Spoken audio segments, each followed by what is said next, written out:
Hello students, welcome to ADB star Kota. तो देखिए बच्चों, आपकी 8 अप्रैल का फर्स्ट शिफ्ट जो उसका पेपर हो चुका है और पेपर में बच्चों मैथ्स के काफी आसान क्वेश्चन जो लगातार पूछे जा रहे हैं। जिन भी स्टूडेंट को ऐसा लग रहा है कि भाई मैथ्स उनका थोड़ा सा वीक सब्जेक्ट है, तो यार प्लीज इन सारे क्वेश्चंस को आप ध्यान से देखिए और सोचिए कि आराम से ऐसे क्वेश्चन उनको आप सेलेक्ट कर सकते हो जिनको आप बहुत आसानी से जो सोल्व कर सकते हो। तो ऐसे क्वेश्चन जो उनको आप टारगेट कीजिए एग्जाम में, जिनका भी आगे आने वाली शिफ्ट में पेपर है। और इस पर्टिकुलर सेशन बच्चों हम इन सारे क्वेश्चन का स्पीड सॉल्यूशन जो खटखट से देखने वाले हैं, ताकि आपको पता लग सके कि ज्यादा टाइम टेकिंग क्वेश्चन जो ये नहीं है। फर्स्ट क्वेश्चन बच्चों आपके पास में लिखा, consider the word independence, number of words such that all the vowels are together.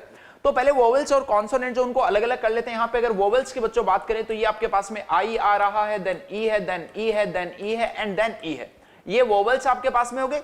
अगर हम यहाँ पे कॉन्सोनेंट्स की बात करें तो बच्चों ये आ रहा है आपके पास में 2 डी आ रहे हैं, फिर उसके बाद में एक P आ रहा है। N की अगर हम बात करें तो आई थिंक ये 3 टाइम्स जो N आ रहा है, एक C आ रहा है। तो ये देखो टोटल आपके पास में कितने 4 3 ये 7 लेटर्स ये हैं और 5 लेटर्स जो ये हैं। अब देखो यहाँ पे बोला गया वोवेल्स एक साथ आ रहे हैं तो इनको एक बंडल में बांध लो, और अगर इनको एक बंडल में कर लोगे तो 7 + 1 जो वो टोटल कितने लेटर्स हैं, 8 लेटर्स। अब 8 लेटर्स को अरेंज करने के वेज बच्चों 8 फैक्टोरियल, जबकि अब इसके अंदर क्या हो रहा है, 3 N आ रहे हैं तो उसकी वजह से 3 फैक्टोरियल, 2 D आ रहे हैं उसकी वजह से 2 फैक्टोरियल। अब ये जो वोवेल्स है वो एक साथ आएंगे, बट बेटा इनको आपस में जो वो हम अरेंज कर सकते हैं। तो ये वोवेल्स जो उनको देखो आपस में अरेंज करने के आपके पास में कितने वेज होंगे, ये 5 वोवेल्स थे तो इनको अरेंज करने के वेज 5 फैक्टोरियल, और डिवाइड बाय इनमें से 4 जो वो एक जैसे, तो उसकी वजह से क्या आ गया, 4 फैक्टोरियल। तो इसको हम सोल्व कर लेते हैं। देखो जरा कितना बनेगा, ये आ रहा है आपके पास में 8 इंटू में 7, 6 फैक्टोरियल जो बच्चों कितना होता है 720, डिवाइडेड बाई, ये यहां से हम ऐसा बोल देते हैं 6 इंटू में 2 हो गया, और ये इधर से आपके पास में बनेगा 5। तो ये देखो जरा कितना आ गया, 6 इंटू में 2 12, ये आपके पास में बन रहा होगा 60। तो ये देखो आपके पास में कितना आ गया 300, और ये बन रहा आपके पास में 56। तो ये देखो जरा कितना आ रहा है 16,800। तो ये काफी आप क्लियरली देख पा रहे हो। कुछ बच्चों को पीएनसी आसान डिफिकल्ट लगता है, बट उससे भी बच्चों आसान क्वेश्चन जो पूछे जाते हैं वो आप इजीली सोल्व कर सकते हो। तो फर्स्ट ऑप्शन जो इसका करेक्ट आंसर होगा। नेक्स्ट अगेन एक बहुत ही स्टैंडर्ड क्वेश्चन पूछा गया जो कि जेईई मेन के फर्स्ट शिफ्ट में बहुत सारे पेपर्स में देखने को मिला गया था। 2 स्क्यू लाइंस जो उनके बीच की बेटा शॉर्टेस्ट डिस्टेंस जो वो आपको फाइंड करनी है यहाँ पे। तो क्या करते हैं, पहले उन दोनों लाइंस की जो डायरेक्शन है, उन डायरेक्शन का आप क्रॉस प्रोडक्ट यहां से फाइंड कर लीजिए। तो ये देखो जरा आई कैप, जे कैप, के कैप 4 6 4, और यहां से आपके पास में आ रहा है ये 7 5 6। अच्छा आप तो यहां से इसको देखो अगर सिंप्लीफाई करेंगे तो देखो कितना आ रहा है 36 माइनस का 20, 16 आई कैप। नेक्स्ट आपके पास में 24 और माइनस का 28, एक माइनस बाहर था यानी प्लस का 4 जे कैप। ये बनेगा बच्चों आपके पास में 20 माइनस का 42, 20 माइनस 42 इज माइनस का 22 के कैप।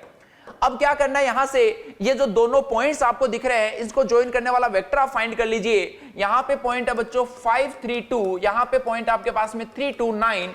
तो इनको ज्वाइन करने वाला जो वेक्टर होगा वो देखो 2 आई कैप प्लस जे कैप माइनस का 7 के कैप। अब आपको बेसिकली क्या करना है, इस वेक्टर का इस पे प्रोजेक्शन फाइंड करना है भाई। तो दोनों का पहले आप क्या करोगे, डॉट प्रोडक्ट फाइंड कर लीजिए।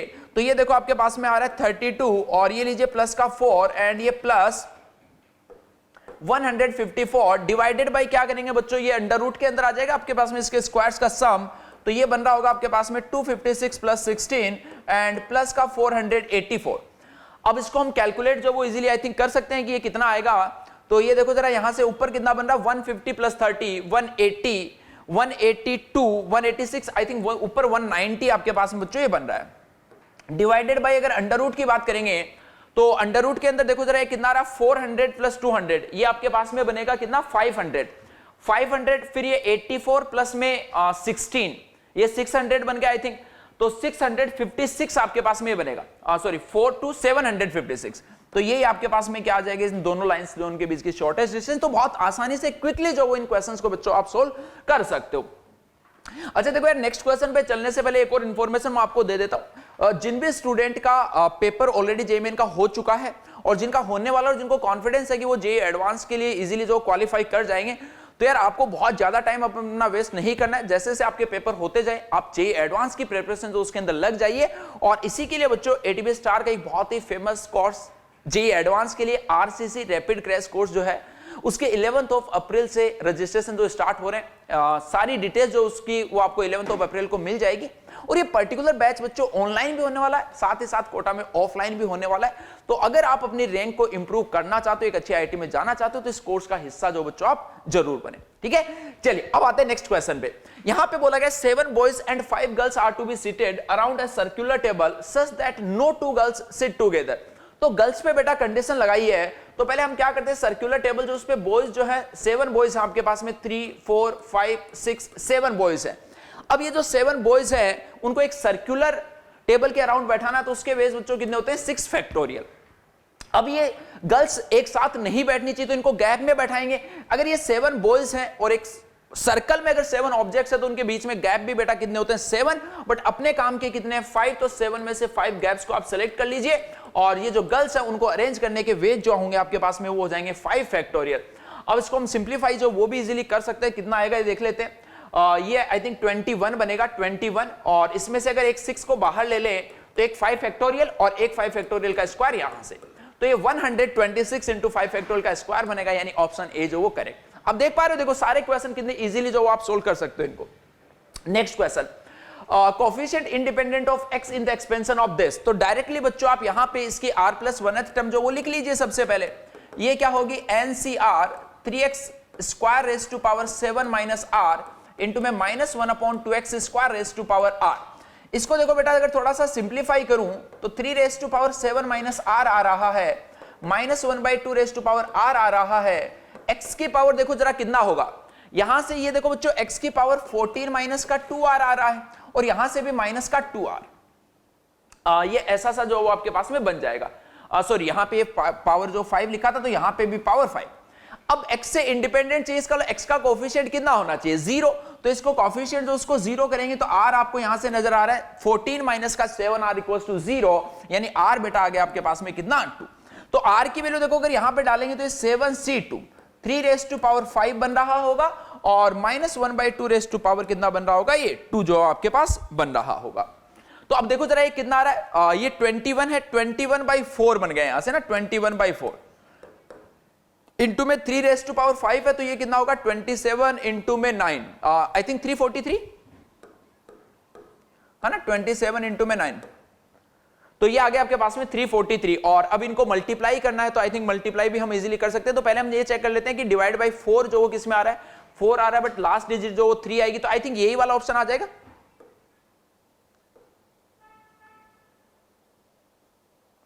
बट ये वाला भी शायद इसके अंदर नहीं आएगा, क्योंकि इनको मल्टीप्लाई करेंगे 343 जो उसको 21 से, तो ये देखो जरा कितना आ रहा है 343, और ये बनेगा आपके पास में 686, तो ये कितना आ रहा है 32 और 7203 आपके पास में ये बन रहा है 7203। आई थिंक ऑप्शन जो वो गलत लिखे, एक बार चेक कर लो वापस से। 3x स्क्वायर है, इसकी पावर 7 माइनस r आएगा, -1/, ये चीजें हमने ठीक लिखी है। 3 की पावर 7 माइनस r, ये भी ठीक है, यहां से ये भी ठीक है। r जो उसकी वैल्यू भी बेटा 2 ही आपके पास में आएगी, तो ये भी पावर 5 बनेगा। ये -1/2 का स्क्वायर है, तो ये आपके पास में 4 आ रहा होगा। 7c2 जो वो 21 ही होता है, ये भी ठीक है, ये भी ठीक है। 343 ये लगभग आपके पास में 10 से मल्टीप्लाई करेंगे तो 3400, उसके बाद में 20 से करेंगे तो 6800, और 6800 के बाद में अगर इसमें आप ऐड करोगे तो ये लगभग इतना सा ही कुछ आएगा 7203। तो ऐसा इसके अंदर यार ऑप्शन जो कोई नहीं दिया हुआ, तो हो सकता है या तो ऑप्शन टाइप करने में मिस्टेक हुई है, जो भी हुई है, बट इस तरीके से बच्चों इसको जो वो इजीली सोल्व कर सकते हो। अगर ये सारी चीजें इंफॉर्मेशन सही है तो इसके बेसिस पे बेटा इसका आंसर जो वो ये मिल जाएगा आपको। ठीक है, चलिए बढ़ते हैं आगे। तो अगेन एक इजी सा ही क्वेश्चन ये था। नेक्स्ट क्वेश्चन, इस टाइप का सिमिलर क्वेश्चन बच्चों आईआईटी में बहुत पहले पूछा जा चुका है, इसीलिए आपको बोला जाता है कि यार जेईई के पीवाईक्यू प्रीवियस ईयर क्वेश्चन जो है वो आप जरूर ट्राई कीजिएगा। अब देखो यहां पर क्यू जो आपके पास में एक मैट्रिक्स दे रखा है बेटा, उसमें पी का ट्रांसपोज, अब देखो ये चीज आपको फाइंड करनी है, तो पहले इस चीज पे आप फोकस कीजिए। ये क्या लिखा पी, क्यू की जगह बेटा मैं ये वैल्यू डाल देता हूं पी ट्रांसपोज ए पी, इसकी पावर कितनी है 2023, यानी कि इसका मतलब ये 2023 टाइम्स जो वो बच्चों क्या हो रहा है मल्टीप्लाई जो वो हो रहा होगा। देखना जरा ध्यान से, ये जो वो कितना आ रहा है 2023 टाइम्स, और ये लास्ट में जो वो आपके पास में मल्टीप्लाई जो वो देखो किससे हो रहा है, पी के ट्रांसपोज से जो वो ये मल्टीप्लाई हो रहा है।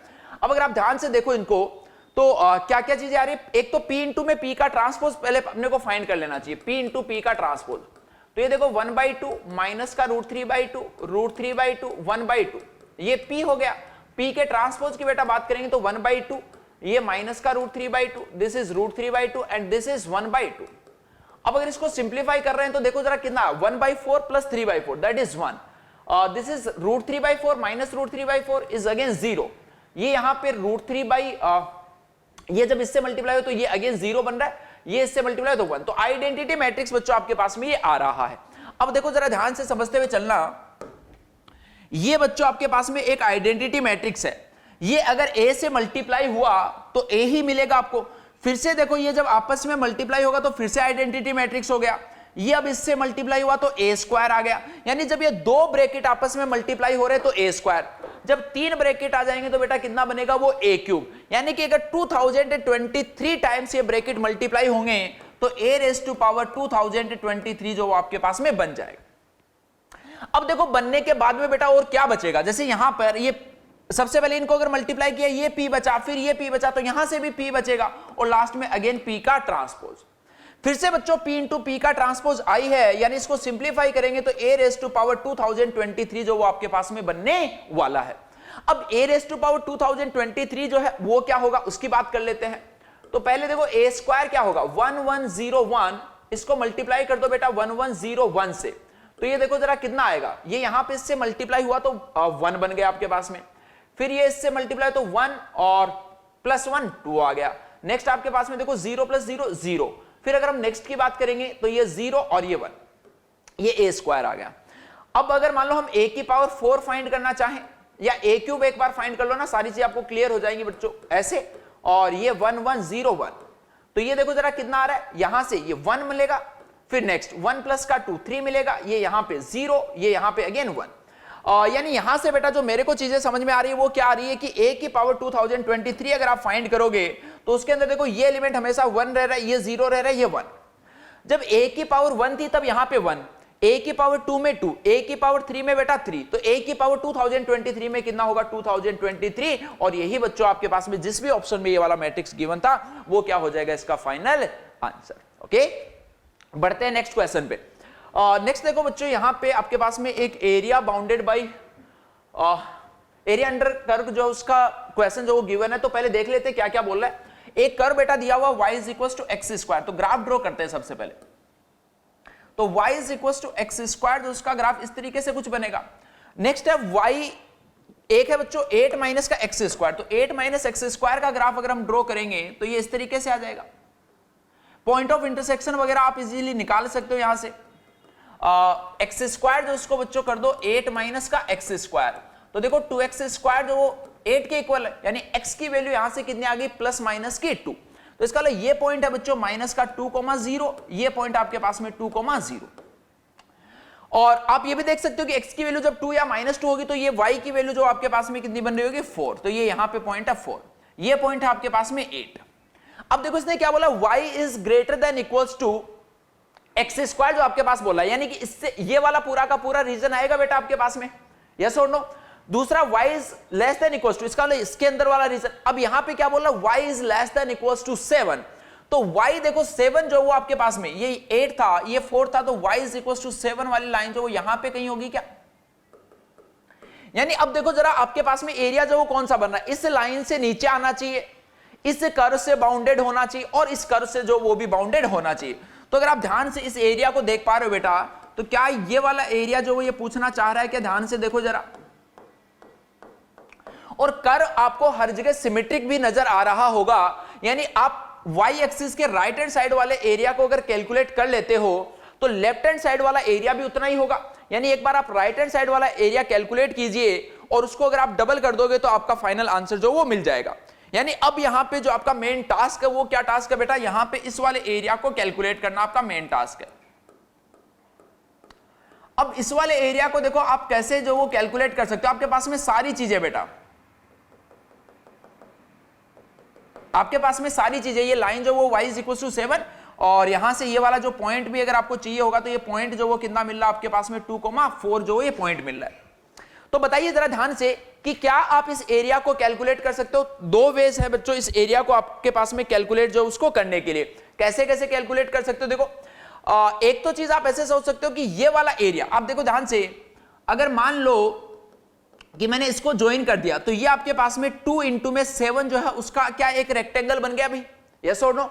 अब इस रेक्टेंगल में से आपको एक ये वाला एरिया बेटा माइनस करना है और एक आपको ये वाला एरिया जो है वो माइनस करना है, और आई थिंक ये दोनों ही कैलकुलेट करना काफी आसान है।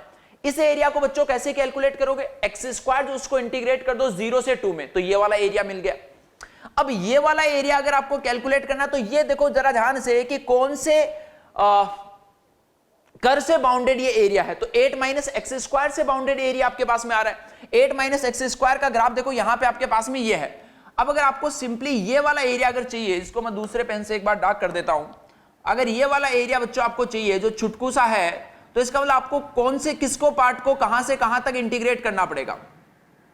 8 माइनस एक्स स्क्वायर उसको इंटीग्रेट कर दोगे आप यहां से लेके यहां तक, तो क्या आपको इसका फाइनल आंसर मिल जाएगा क्या, बिल्कुल मिल जाएगा। फर्स्ट वे आपका ये हो गया, इसका जो रेक्टेंगल का था उसमें से दोनों एरिया जो माइनस कर दीजिए। एक और वे देखो क्या हो सकता है, यहां से अगर मान लो कि आप y एक्सिस के, जैसे ये हमने भी x एक्सिस x के अबाउट जो इसको इंटीग्रेट किया है, क्या हम इसको एरिया को y के अबाउट जो वो y के अबाउट इंटीग्रेट करके भी एरिया कैलकुलेट कर सकते हैं। तो ध्यान से देखो, अगर मान लो कि ये जो कर है बेटा y equals to 8 minus x square, इसको अपने को कहां से कहां तक इंटीग्रेट करना है, ये यहां से यहां तक अगर इंटीग्रेट करेंगे तो ये वाला एरिया मिलेगा, और इसमें से बच्चों अगर यहां से यहां तक इंटीग्रेट करेंगे तो ये वाला एरिया जो सब्ट्रैक्ट कर सकते हो इजीली, तो यहां से ये जो आपको फाइनल एरिया मिल जाएगा। बट इसके अंदर अभी जब भी जो बच्चों से दो बच्चों से क्वेश्चन क्रॉस वेरीफाई किया तो उसके अंदर डेटा जो थोड़ा सा अलग था, तो इसलिए मैं इसकी कैलकुलेशन जो बच्चों आप पे छोड़ रहा हूं। अगर सेम यही था तो इस तरीके से आप इसको कैलकुलेट जो वो इजीली कर सकते हो। ठीक है, चलिए बढ़ते हैं नेक्स्ट क्वेश्चन पे। यहां पे देखो आपके पास में क्या लिखा, फाइंड द समेशन, ये आपको बोला गया, और P जो वो आपको दे रखा है, तो P बच्चों यहां से ये आपको पता है sum of first k natural number जो लिखा हुआ, तो ये क्या होगा k इंटू में k प्लस 1/2। तो मेरे को लगता है कि इस क्वेश्चन में कुछ और भी था, इतना आसान तो नहीं होगा, वैसे तो सारे आसान आ रहे तो कुछ कह भी नहीं सकते।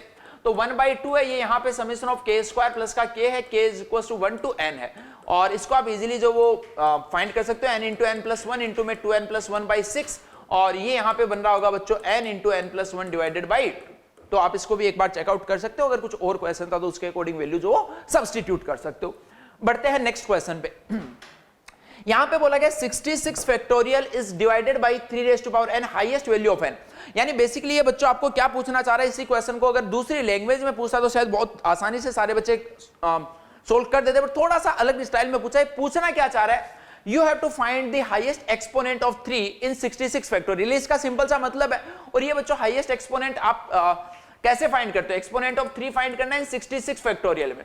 तो आप इसका बहुत सीधा सा तरीका होता है भाई, 66 जो उसको आप 3 से डिवाइड कर दीजिए, उसके बाद में 66 को आप 3 स्क्वायर से डिवाइड कर दीजिए, 66 को बेटा आप 3 क्यूब से डिवाइड कर दीजिए, 66 जो उसको आप 3 की पावर 4 से डिवाइड कर दीजिए। ये सब ग्रेटेस्ट इंटीजर है, और ये कब तक आपको करना है बेटा, जब तक वैल्यू जो ऑब्वियस सी बात है 0 ना बन जाए।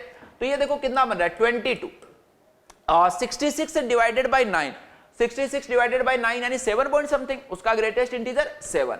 फिर है नेक्स्ट 27, 27 अगर डिवाइड करें तो 2 पॉइंट समथिंग यानी ये 2 आ गया, और ये 81 बनेगा, तो ये तो ऑटोमेटिकली क्या हो चुका आपके पास में 0।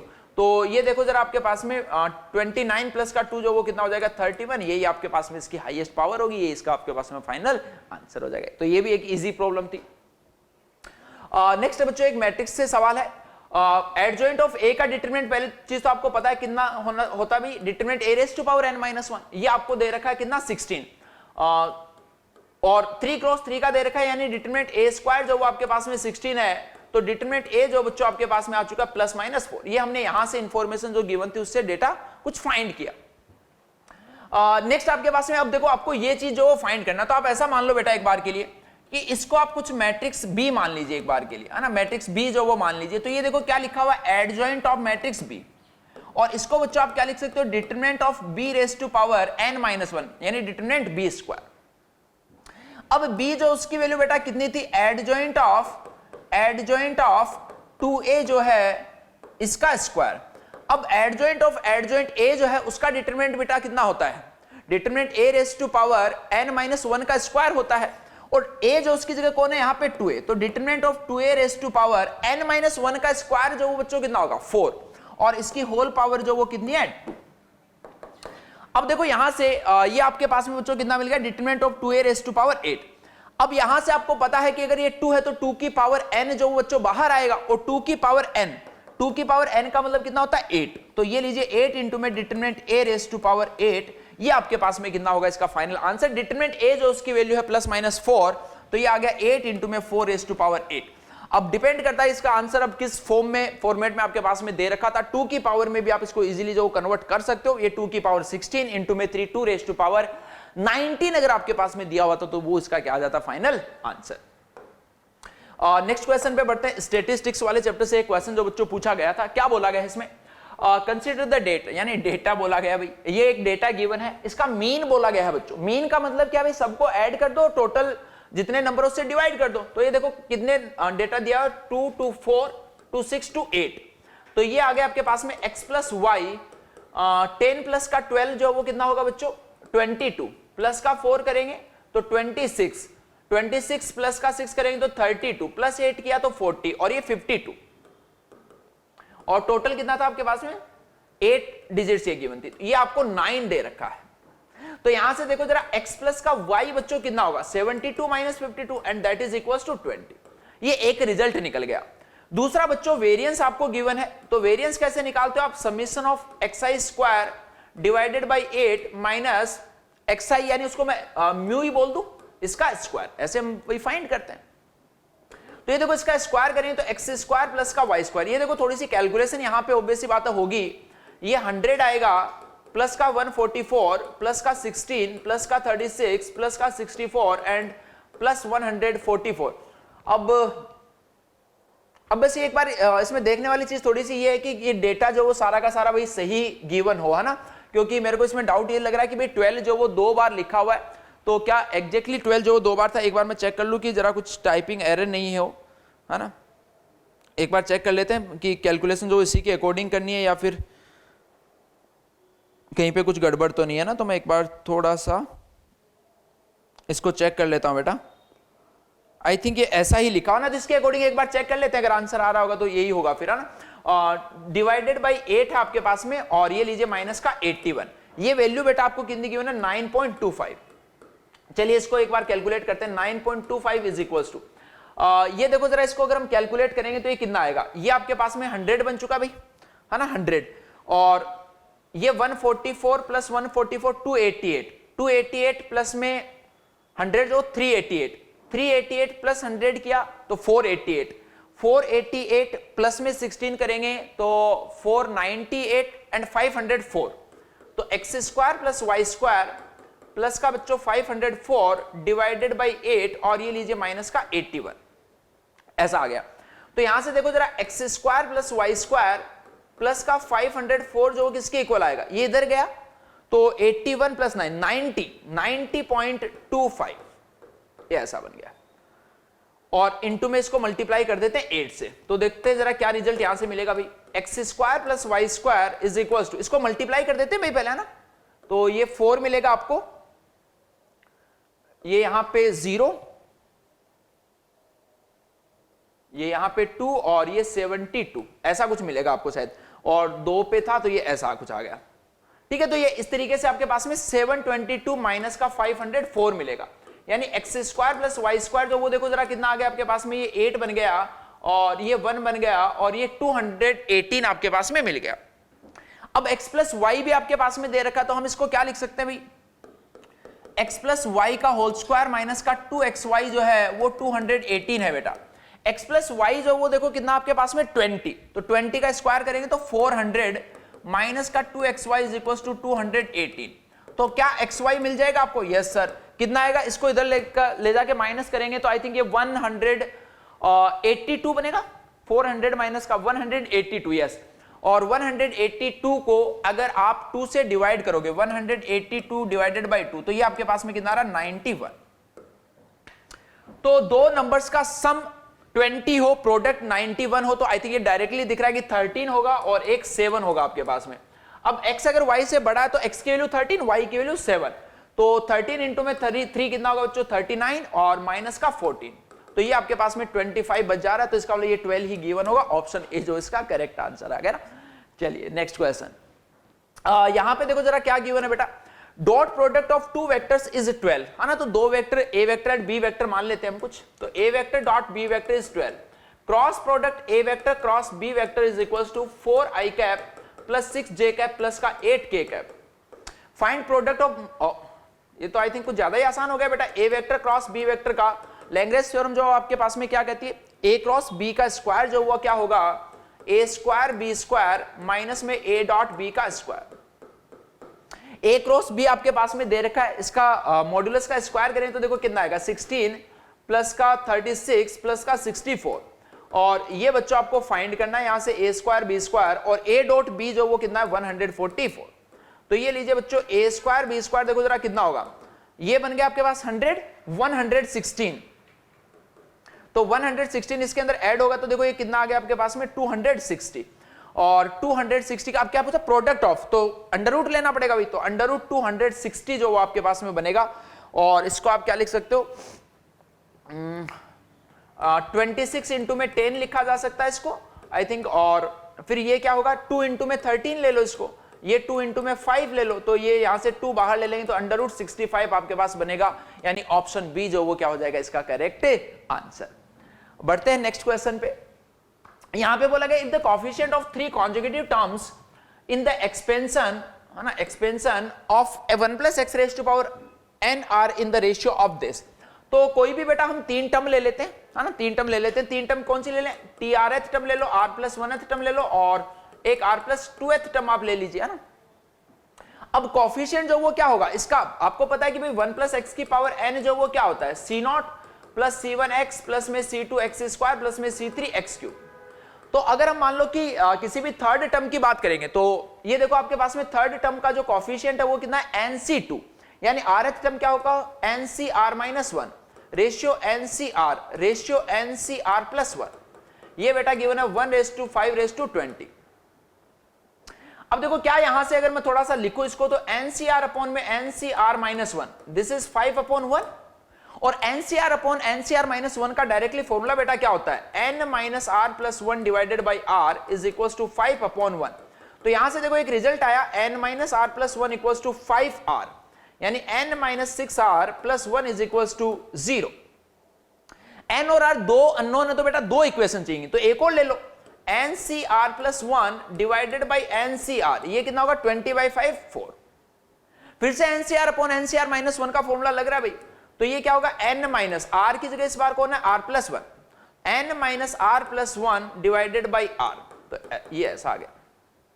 इसको भी सोल्व कर सकते हो आप, तो ये आ रहा है देखो n minus r is equal to 4r plus का 4, यानी n minus 5r minus 4 is equal to 0। ये लीजिए बेटा दो इक्वेशन दो अननोन सोल्व कर सकते हैं, दोनों को सब्ट्रैक्ट कर दीजिए आप, है ना। तो n माइनस n 0, तो ये बच गया देखो माइनस का r प्लस का 5 इज इक्वल टू 0, यानी r की वैल्यू आपको मिल गई 5, और r 5 यहां पे डाल दीजिए किसी भी एक इक्वेशन में, तो n आई थिंक 29 मिल जाएगा, 29 ऐसा आ गया। अब आपको क्या पूछा इस क्वेश्चन में, then the coefficient of the fourth term of the expansion, तो फोर्थ टर्म का कोएफिशिएंट बेटा कितना होगा nc3, nc3 का मतलब 29c3। अब इसको आई थिंक कैलकुलेट हम कर सकते हैं, 29 इंटू में 28 इंटू में 27 डिवाइडेड बाई 6, तो 3 से ये 9 टाइम्स कैंसिल आउट, ये 2 ये 14 ऐसा आ गया है ना। तो ये देखो जरा कितना बनेगा, 126 को 29 से मल्टीप्लाई करना भाई,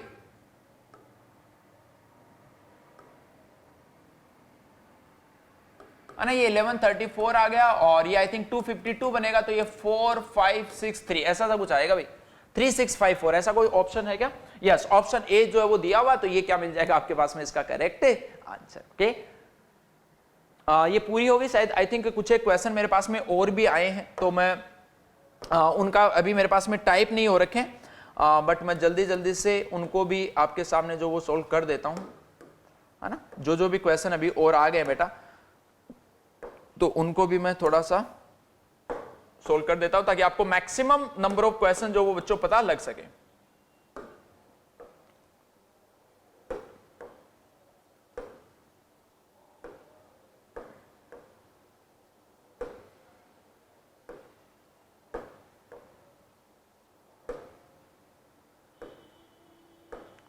ठीक है, तो नेक्स्ट क्वेश्चन पे बढ़ते हैं जरा, नेक्स्ट क्वेश्चन पे। आई होप यहां तक वाले क्वेश्चन आपको सारे क्लियर हो गए होंगे, तो इनको बस सबको यार ढंग से जो आप सोल्व करते रहना। नेक्स्ट क्वेश्चन में और देख लेता हूं, जो भी नए क्वेश्चंस आए हैं एक बार पता चल जाएगा। ये हम ले चुके हैं ऑलरेडी, आई थिंक ये भी हम ले चुके हैं एक। अच्छा, ये वो वाला जो क्वेश्चन था जिसके अंदर P का ट्रांसपोज Q का वो दे रखा था, उसके अंदर पावर में आई थिंक कुछ और है, बट उससे कोई फर्क नहीं पड़ता। A की जितनी भी पावर दे रखी होगी वही उसका आंसर आएगा, तो डजेंट मैटर, वो भी कुछ नया नहीं है आपके पास लिए क्वेश्चन। और बस वो भी, ये वाला भी हो चुका है, ये भी हो चुका है, तो आई थिंक नया क्वेश्चन जो हो तो कोई लग नहीं रहा मेरे को। अच्छा हाँ, एक ये फंक्शन भैया आपके पास में दिया हुआ है, क्वेश्चन जो है वो आपके पास में है।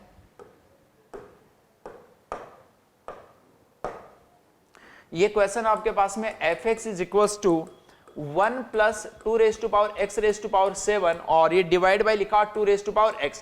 अब इस फंक्शन के बारे में पूछा गया कि भाई ये इवन फंक्शन है या ओड फंक्शन है, नीदर इवन नॉर ओड। तो ये यहाँ पे यार 2 की power x f minus x find कर लो आप, है ना। तो ये देखो जरा कितना बनेगा, 1 प्लस में 2 raise to power minus x raise to power 7 divided by 2 raise to power minus x. अब ये देखो कितना बन गया, 1/2 की पावर x लिख दो, बाहर आएगा तो कितना 1/2 की power x raise to power 7, ये बन गया बच्चों 1 plus 2 raise to power x raise to power 7 divided by 1/2 raise to power x। तो ये आ रहा है 1 plus 2 raise to power x raise to power 7 divided by 2 raise to power x raise to power 6। तो ये ना ही fx के equal है ना ही माइनस fx के इक्वल है, यानी फंक्शन जो नीदर ओड और नॉर इवन फंक्शन होगा। बट आई डाउट कि ये सवाल जो पूछा गया होगा, क्योंकि ये तो बिल्कुल भी पूछे जाने लायक सवाल जो वो नहीं था। बट फिर भी आप एक बार यार कमेंट सेक्शन में भी मेरे को जरूर बता देना कि किस टाइप का सवाल जो पूछा गया था। अच्छा, एक और सवाल जो आया अभी, वो भी मैं यहीं पे सोल्व कर देता हूं। इसके अंदर बोला गया है भाई P इंप्लाइज Q जो वो आपके पास में दिया हुआ है, फिर यहाँ पे इंप्लाइज Q इंप्लाइज P, और इसका आई थिंक बोला गया है कि भाई नेगेशन जो वो आपको बताना है। वो ऑप्शंस मेरे पास में है नहीं कि इसके ऑप्शन जो वो क्या थे, बट जितना क्वेश्चन उसके अकॉर्डिंग मैं सोल्व कर देता हूं, कुछ खास नहीं करना है इसके अंदर आपको। ये देखो negation of P disjunction Q, इसको आप लिख सकते हो बेसिकली। यहाँ पे एरो एक बार रहने दो, ये आपके पास में negation of Q disjunction P। अब इस वाले एरो को भी हटा दो, तो इसका नेगेशन ले लीजिए, तो negation of P disjunction Q, और ये यहाँ पे negation of Q disjunction P, ऐसा आ गया। इस वाले नेगेशन को बेटा अंदर घुसा दो, तो ये आपके पास में P conjunction negation of Q, और ये आपके पास में ऐसा आ गया। तो ओवरऑल ये आपके पास में जो फाइनली बनेगा। अब इसका नेगेशन लेना है, तो नेगेशन लेना, तो इसका मतलब बाहर, पूरे के बाहर जो वो बेटा क्या लगा दो आप, एक नेगेशन लगा दो। तो ये देखो अगर नेगेशन लगाओ तो उल्टा ये क्या बनेगा, नेगेशन ऑफ P, ये फिर से उल्टा हो गया, ये Q आ गया, फिर यहाँ पे ये फिर से उल्टा, ये Q आ गया, ये उल्टा, और ये आपके पास में P। तो ये आई थिंक आपके पास में बनेगा, और इसको और फर्दर हम सिंप्लीफाई तो नहीं कर पाएंगे। तो इस तरीके का अगर कोई ऑप्शन है तो वो आपके पास में इसका करेक्ट आंसर हो जाएगा, अगर एग्जैक्टली यही क्वेश्चन जो वो दिया हुआ है तो। ठीक है, तो आई थिंक जितने क्वेश्चंस थे उतने मैंने सारे ले लिए हैं, और बहुत जल्द जल्द हमने सोल्व किया। तो आपने देखा भी होगा बेटा कि ज्यादा डिफिकल्ट प्रॉब्लम्स जो नहीं पूछी जा रही है। तो प्लीज इन सारे क्वेश्चंस को, जब भी आने वाली शिफ्ट में जिस भी बच्चे का पेपर है, उन सारे क्वेश्चंस को यार अच्छे से जो आप जरूर सोल्व करके जाइए, क्योंकि क्वेश्चन जो रिपीट भी हो रहे हैं और इजी वाले जो वो भी काफी पूछे जा रहे हैं। एंड अगेन जो भी जे एडवांस के लिए प्रिपेयर करना चाहते हैं, उनके लिए बच्चों आरसीसी बैच जो उसके रजिस्ट्रेशन 11 अप्रैल से स्टार्ट होने वाले हैं, और सेम इस बैच का जो लाइव है, जो पूरी इंफॉर्मेशन आपको दी जाएगी, वो एटीपी स्टार कोटा चैनल पे होने वाला है। तो उसको भी पहले से जो फुल जोश में लाइक करके रखें। Okay students, best of luck.